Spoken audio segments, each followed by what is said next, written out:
Yo, what is good, YouTube? Welcome back to another video, man. If you're new, welcome to the Villavan channel. As you can tell by the title and thumbnail, man, we got a clothing brand advice video, tips and tricks, whatever you want to call it. But before we get started, I just want to apologize for my voice because I'm really sick and I think I'm losing my voice. So I apologize. But specifically what we're going to talk about today is our shirts shrinking. I'm sure everybody has been through it. Everybody has a piece of shirt or a piece of clothing that shrunk and that led you not to wear it, or to sell it, or to even give it away. When it comes to your clothing brand, I'm sure everybody wants the best quality and to check out all the X's and O's. The first time I came around my shirt shrinking was during my samples, and thankfully I caught it during the samples and I fixed it for the bulk for you guys. But I could see how somebody just easily forgets about it and not even address it. I will say shrinking does depend on the material. The material I personally know is 100% cotton, and I know that will shrink. Most of the time, every big brand, or really big or small, they use 100% cotton tees, and those shrink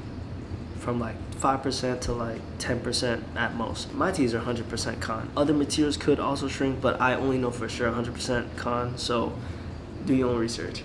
I am an advocate for doing your own research, so yeah. But in order to prevent shrinking, the whole process is called pre-shrunk. Like you see it everywhere, like, oh, this shirt's pre-shrunk, blah blah blah. So what is like the details behind it? And that's what I'm going to explain in this video for y'all. So what pre-shrinking is, your fabric or your material goes through a cycle of washing and drying until it shrinks down into your initial want of your sizing chart. Like, let's say I wanted this shirt to fit like this, but I wash it and dry it until it gets to this, and then I sell it because it can't shrink no more than this, if that makes sense. If you're in-house, you could do it yourself.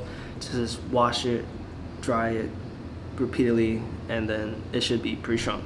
That's like the basic explanation of it. And if you're manufacturing it, just tell your manufacturer. I'm sure they'll do it, or they have another set of like unit you can order from that are already pre-shrunk. The second way is still pre-shrinking, but it's not necessarily you washing and drying it initially. It's sort of like you meeting that process halfway there. So you know how I told you guys the first one's like you washing and drying until you get your initial size, right? So that would evidently make you have a bigger cut or a bigger fabric, if that makes sense for your shirt. Like you would just size it bigger so it shrinks to a normal size.